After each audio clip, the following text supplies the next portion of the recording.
है, ब्राह्मण का तो यार आरक्षण है, सब दिन रहा है। कहाँ? आज़ादी का पहले से भी आज़ादी का आज भी। अरे भाई मंदिर में जाइए, किसका आरक्षण है? ब्राह्मणों का। आप अभी ना चर्चा किए, सुप्रीम कोर्ट हाई कोर्ट में जाइए, भले को जो है संवैधानिक रूप से नहीं, लेकिन असंवैधानिक रूप से ब्राह्मणों का ही कब्जा है, तो वहाँ भी आरक्षण कहाँ नहीं है?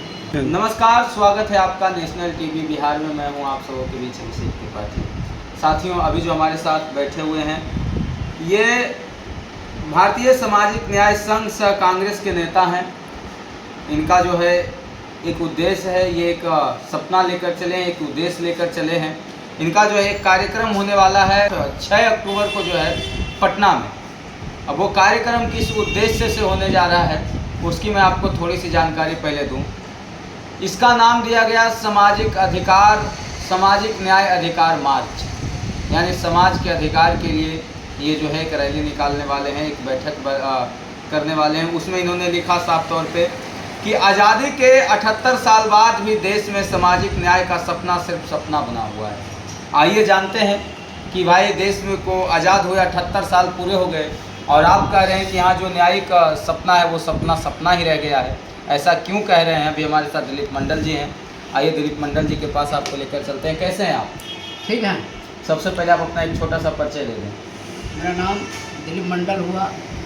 मैं अभी जो है भारतीय सामाजिक न्याय संघ का राष्ट्रीय अध्यक्ष सह कांग्रेस का नेता हूँ और लगभग पिछले 11 वर्षों से सामाजिक एवं राजनीतिक क्षेत्र से जुड़ा हुआ हूँ। ये मेरा छोटा परिचय। आपकी जो मांगे हैं, जो आप पटना में देने वाले हैं, जो मार्च आप निकालने वाले, उसमें आपका पहला जो मांग है वो है देश स्तर पर जल्द से जल्द जातिगत जनगणना कराया जाए।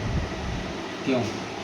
इसलिए कि जाति जनगणना जो है देश की बहुत बड़ी जरूरत है। आर्थिक जनगणना नहीं होना चाहिए। जातिगत मतलब जिस प्रकार बिहार में जातिगत जनगणना हुआ, साथ में उसमें आर्थिक जनगणना भी शामिल था, ठीक उसी प्रकार जो देश स्तर पर जातिगत जनगणना होगा उसमें आर्थिक सर्वे भी होगा, जिसमें वो एक सर्वे का काम करेगा, जिससे पता चलेगा कौन जाति को कितना जो है अधिकार मिल रहा है, कौन आर्थिक रूप से आगे बढ़े हैं और कौन अभी तक जो है पीछे हैं। वो उसी को लेकर हम लोग चल रहे हैं, वही मांग को जो है तेजी लाने का हम लोग काम कर रहे हैं। अच्छा, दूसरा आपका है जो मुद्दा है वो न्यायपालिका में कॉलेजियम सिस्टम समाप्त किया जाए। क्यों?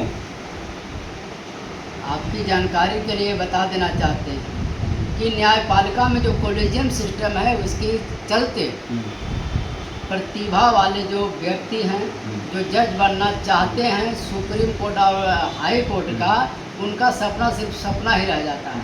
क्योंकि कॉलेजियम सिस्टम के कारण वहाँ पे जो है जजों की बहाली में प्रतियोगिता परीक्षा की बहाली नहीं होती है, जिसके चलते जो पहले से जो है कुछ विशेष घराने के लोग ही जज बनते आ रहे हैं, उन्हीं के पर परिवार आज भी जो है जज बनते आ रहे हैं। उसी के विरोध में हम लोग जो है कॉलेजियम सिस्टम की आवाज़ को बुलंद कर रहे हैं। यानी आप कहना चाह रहे हैं कि परिवारवाद खत्म हो? हाँ, परिवारवाद बिल्कुल ख़त्म हो, क्योंकि वहाँ सबको समान मौका मिले।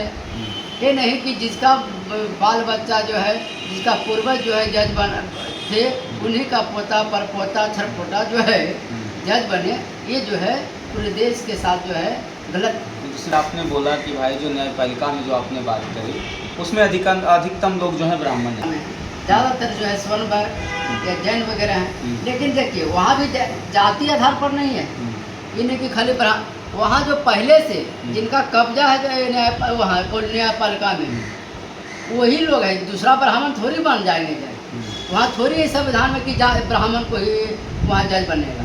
जिनका जो है पहले से पूर्वज जज रहे हैं उन्हीं के खानदान से ना कोई जो है आप जैसे ब्राह्मण लोग नहीं फिर भी जज बन जाएंगे। यानी आपका कहने का मतलब ये सिस्टम को खत्म किया। हाँ, वही नहीं कि वहाँ जातिवाद के चलते हैं कोई या वहाँ जो है एक अधिकार है कुछ जो है घरानों का। अच्छा, इसमें एक चीज़ और दिया गया है कि आबादी के अनुपात में आरक्षण लागू किया जाए। मैं नहीं कह रहा हूँ, ये दिलीप मंडल जी का ये पर्चा जो है उसमें लिखा हुआ है। देखिए इसमें लिखा हुआ है हमारी मांगे। देखिए इनमें 1 2 3 4 5 6 मांगे इनकी। ये देखिए इसमें लिखा हुआ आबादी के अनुपात में आरक्षण लागू किया जाए। क्यों? इसलिए क्योंकि समाज में जो है देश की जो है संपत्ति पर, देश के संसाधनों पर सभी का जो है बराबर अधिकार है ना।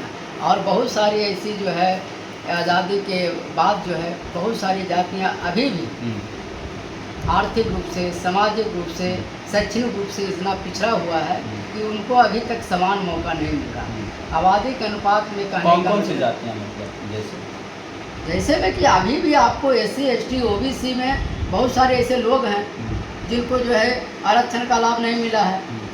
उनको कोई आरक्षण नहीं मिला, फिर भी 70% जगहों पे वो अपना कब्जा बना के रखे हैं मेहनत के बदौलत। ब्राह्मणों का कहते हैं आरक्षण है, ब्राह्मण का तो भी आरक्षण है, सब दिन रहा है। हाँ। आज़ादी का पहले से भी आज़ादी का आज भी।